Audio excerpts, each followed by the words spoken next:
नमस्कार मित्रांनो, मी सर्जा सारंगसे. आज पिल्ले का गळतात हे तुम्हाला सांगणार आहे. नियोजन लागत असेल तर करा, स्वतः करणं होत असेल तर करा. घरच्यांच्या, दारच्यांच्या, शेजारच्यांच्या, गड्याच्या जीवावर शेळी पालन शक्य नाही. खाद्य नियोजन जर शेळ्याचं चांगलं असेल तर शेळी चांगली, नाही तर अन्यथा शेळी म्हणजे राम राम धंदा आहे भाऊ. नमस्कार मित्रांनो, मी सर्जा सारंगसे. आज पिल्ले का गळतात हे तुम्हाला सांगणार आहे. मित्रांनो, फक्त नियोजनाचा भाग आहे. काल पप्पा गावाला गेलते, त्याच्यामुळे भयाकडे नियोजन होतं. भयानं खायला इतकं टाकलं की अक्षरशः पिले गळायला लागले.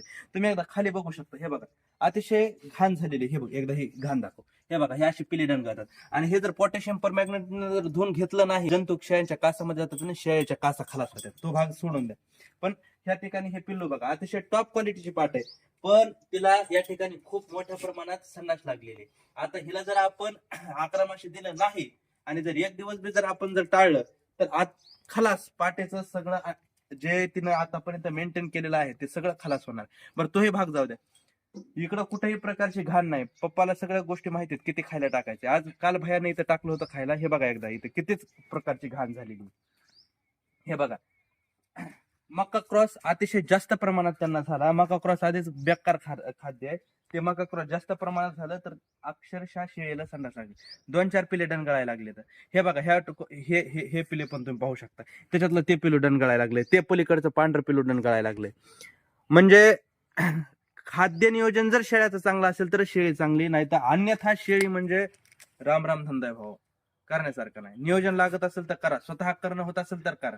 घरच्यांच्या, दारच्यांच्या, शेजारच्यांच्या, गड्याच्या जीवावर शेळी पालन शक्य नाही. हे जे पिल्लू पाहताय, हे पावसाळ्यात फक्त नीटनिगा न केल्याचं कारण आहे. मित्रांनो, टॉप क्वालिटीचे पिल्ले आपण या ठिकाणी गेल्या वर्षीची बॅच काढली होती. ह्या वर्षी आपल्याकडे पाण्याचं नियोजन लागलं नाही. आपलं या ठिकाणी शेड तुम्ही पाहू शकता. कधीच पाण्यानं आपलं कधी अडचण आली नाही, पण ह्या वर्षी पाऊस काळ इतका होता की हे सगळं तुडुंब भरलं आणि ह्या शेड मध्ये अख्ख्याला पाणी होतं. आणि त्याचाच परिणाम असा झाला की पिल्ल्यांच्या खाली 8 दिवस पाणी राहिलं आणि 8 दिवसात ह्यांचं जे बाळस आहे ते तुटलं आणि त्याच्यामुळे अक्षरशः खलास झाले. पिल्ले खलास झाले. टॉप क्वालिटीचे पिल्ले होते मित्र हो. एक पिल्लू 10,000ला गेलं असतं आज ह्या घडीला. पण हे आपलं खूप या वर्षी नुकसान झालेलं आहे. आपले 10 पिल्ल्यांची बॅच अतिशय अशी निघली. आणि तुम्हाला तेच दाखवतो मित्रांनो. हे बघा, एकाच महिन्याचं हे पिल्लू आहे. एकाच महिन्याचं.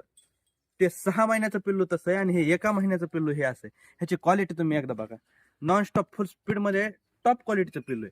मला फक्त काय म्हणायचं माहितीये का, शेळ्या परवडतात पण त्याची व्यवस्था तशी टाईट पाहिजे. जर तुम्ही व्यवस्था व्यवस्थित केलेली नसेल तर तुमचं उत्पन्न जायला काहीही वेळ लागत नाही.